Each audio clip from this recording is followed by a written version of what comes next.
قل ای شیء اکبر الشہادہ، اے نبی ان سے فرماؤ بتاؤ سب سے بڑی شہادت کون سی ہو سکتی ہے؟ قل اللہ، تم فرماؤ اللہ کی شہادت، شہید بینی و بینکم، وہ گواہ ہے تمہارے اور میرے درمیان، یعنی مجھے کسی اور گواہی کی ضرورت نہیں ہے کہ میں اللہ کا پیغام تم تک پہنچا رہا ہوں، وہ دیکھ رہا ہے، تم اگر میری بات نہیں مان رہے ہو مجھے کوئی ٹینشن نہیں ہے، اللہ گواہ ہے کہ میں نے اپنا پیغام جو مجھے اللہ نے سپرد کیا تھا تم تک پہنچا دیا۔ وَأُوحِيَ إِلَيَّ هَذَا الْقُرْآنُ لِأُنذِرَكُم بِهِ وَمَن بَلَغَ، اور یہ بھی ان سے کہہ دو کہ اللہ نے مجھے قرآن وحی اس لیے کیا ہے تاکہ اس کے ذریعے میں تمہیں بھی ڈر سناؤں اور جس تک بھی یہ کتاب پہنچائے۔ یہ وہی آیت جو ہم نے سینکڑوں دفعہ یہاں پہ تلاوت کی ہے، سورۃ الانعام آیت نمبر 19، اسی میں میرا ریسرچ پیپر ہے امام الانبیاء کی دعوت قرآن، اس کے ٹائٹل پہ یہ آیت لکھی ہوئی ہے، ریسرچ پیپر نمبر 4۔ تم فرماؤ قرآن مجھے اس لیے وحی کیا گیا تاکہ اس کے ذریعے میں تمہیں ڈر سناؤں۔ اچھا مجھے بتائیں، اگر اللہ کے نبی جن کی پرائمری رسپانسبلٹی تھی کہ انہوں نے قرآن کے ذریعے لوگوں کو آخرت کا ڈر سنانا ہے، اللہ کی طرف مائل کرنا ہے، تو اس کا مطلب ہے کہ اس سے بیسٹ سلیبس تو کوئی نہیں ہو سکتا، رسول اللہ سے بڑا ٹیچر کوئی نہیں صلی اللہ علیہ وآلہ وسلم، قرآن سے بہترین سلیبس ہی کوئی نہیں ہے، تو یہ بابوں نے اپنی کتابیں لکھ کے امت کو کیوں تھمائی ہوئی ہیں؟ ان سے ذرا پوچھیں۔ فضائل اعمال، فضائل سنت، 14 ستارے، یہ پکڑ کے کیوں انہوں نے حوالے کیے ہوئے ہیں؟ کہ قرآن میں کوئی نقص تھا؟ اور حکم یہ ہو رہا ہے کہ اے نبی تم نے بھی اس قرآن کے ذریعے تبلیغ کرنی ہے، اور جس تک بھی پہنچ جائے۔ قرآن پہنچا، لیکن آپ دیکھ لیں کیا خدمت کی ان لوگوں نے۔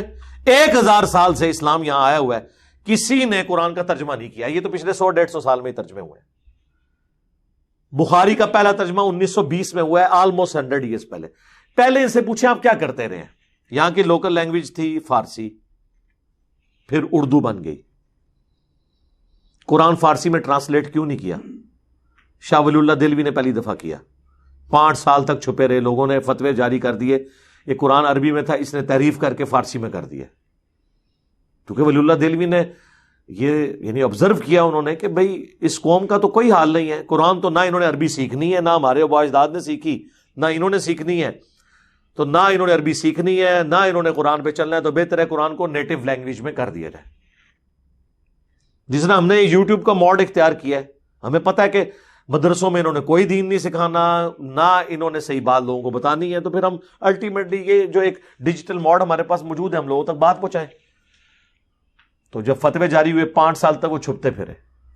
یہ آج آپ کو فیشن نظر آ رہا ہے نا، یہ سارے بزرگان دین کے جو لیٹسٹ 20ویں صدی کے بزرگان دین ہیں، ان کے ترجمے یہ زدم زدہ ہوئے ہیں۔ جب ایک ہوا دوسرے نے کہا اچھا میں بھی کرتا ہوں، شاہ ولی اللہ دہلوی کے بیٹے نے اردو میں ترجمہ کر دیا، پھر آگے دیوبندی اس ترجمے کو لے کے چلے تو بریلویوں کو فکر پڑ گئی، انہوں نے اپنا ترجمہ کر لیا، پھر بریلویوں کے اندر اپنے ترجمے شروع ہو گئے، پھر شیعہ نے کہا کہ چلو ہم بھی اپنا ترجمہ کرتے ہیں۔ یہ انہوں نے زدم زدہ کیا ہے۔ میں علا وجہ بصیرت آپ کو کہہ رہا ہوں، ان کے اسلام کے ساتھ 0 انٹرسٹ تھا، ورنہ مجھے بتائیں جن بابوں کے نام یہ وضو کے ساتھ لیتے ہیں انہوں نے کیوں نہیں ترجمے کیے؟ اس لیے کہ وہ ان سے زیادہ سمجھدار تھے، ان کو پتا تھا کہ چودراہٹ ختم ہو جائے گی، اور دیکھ لیں ہو گئی ہے۔ ویژن ایسی ویسے اے چیز میں بابیاں دی مننا کہ انہوں نے پتا سی کہ کام پہ جانا ہے اور پہ گیا، ان کو مجبوراً کرنی پڑی، اللہ کی تقدیر غالب آ گئی۔ نہ کرتے تو کیا کرتے؟ کیونکہ وہ جب ایک کام شروع ہو جائے دراڑ ڈل جاتی ہے نا، تو اپنی طرف سے انہوں نے اپنے ترجمے تفسیریں کر کے کوشش کی کہ قرآن کے فتنے کو، جس کو یہ فتنہ سمجھتے ہیں آزمائش، دبایا جائے، لیکن الٹا گلے پڑ گیا۔ کیا کرتے؟ اور آج ان کے لیے مصیبت بنی ہوئی ہے، احادیث کے ترجمے بھی ہو رہے ہیں۔ اب لوگ کہتے ہیں جناب کہ وہ ایک دیوبندی نے کتاب لکھی ہے مناقب ابی حنیفہ، اس کے مقدمے میں لکھا ہے دور حاضر میں حدیث کی کتابوں نے زندیقیت کا دروازہ کھول دیا ہے۔ پہلے ہم لوگوں کو مسئلہ بتاتے تھے، لوگ سن لیتے تھے، اب جب مسئلہ بتاتے ہیں وہ کہتے ہیں جی دسو کتنے لکھے ہے، پوچھنا ہے لوگوں نے، شکر کرو کہ آپ پوچھ رہے نے۔ ایک او وقت آنا ہے پہلے ایک تو ترن گے، پھر کہیں گے مما کی تو بیان کیتے ہی نہیں کیتا تھے اعلان کر، یہ دن دور نہیں جے۔ ابھی تو آپ سے یہ لہذا پوچھتے ہیں نا سر، یہ وہ جس طرح ہمارے ایک بھائی فون کر کے کہتے ہیں مولانا یہ کہاں لکھا ہوا ہے، کوئی آیت ہے، کوئی حدیث ہے؟ اے اس دن تو ڈر جاؤ تو لوگ کنوں پکڑ کے تانوں لاون گے کہ کیا کر رہے ہو تسی، کوئی چیز لکھی ہے کدھر؟ تو انہوں نے بڑی ہوشیاری کے ساتھ ترجمہ نہیں کیا، انہیں پتا تھا کام ڈل جانا ہے اور ڈل گیا. یہ اسلام کی خدمات ہے جی. کسی نے بخاری کا ترجمہ نہیں کیا، بتائے نا جی، کوئی لائے نا جی، اے جی سلطان باہو نے قرآن کا ترجمہ کیتا جی. مزہ آ گیا تھوڑی گل کا، ٹھیک ہے نا جی. انہوں نے کیوں کرنے تھے میرے بھائی؟ انہوں نے اپنی شاعریاں لکھ کے آپ کو حوالے کی، اپنی کتابیں حوالے کی، تاکہ آپ قرآن و حدیث سے دور رہیں.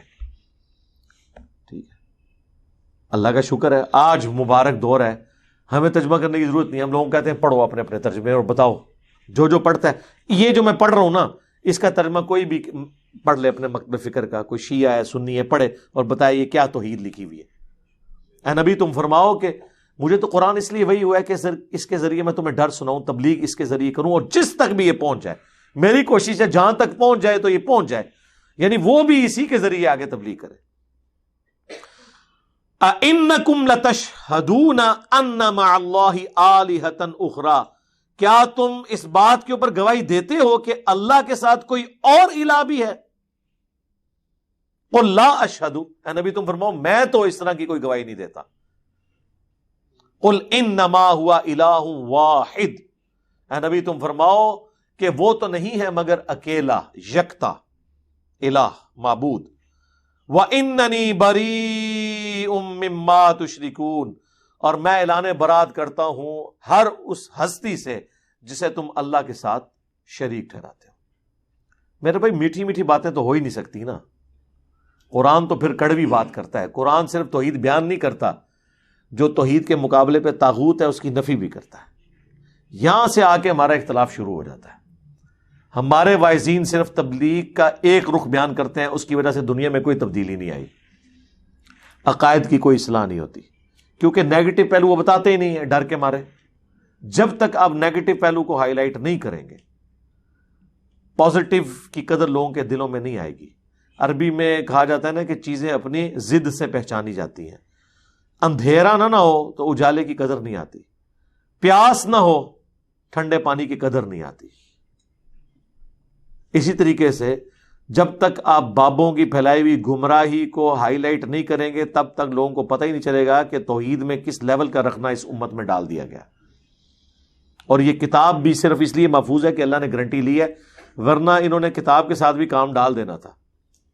اتنا کام تو ضرور ڈال دیا ہے کہ قرآن کی تفسیر کرتے ہوئے قرآن کے بالکل اپوزٹ تفسیر کر دی ہے.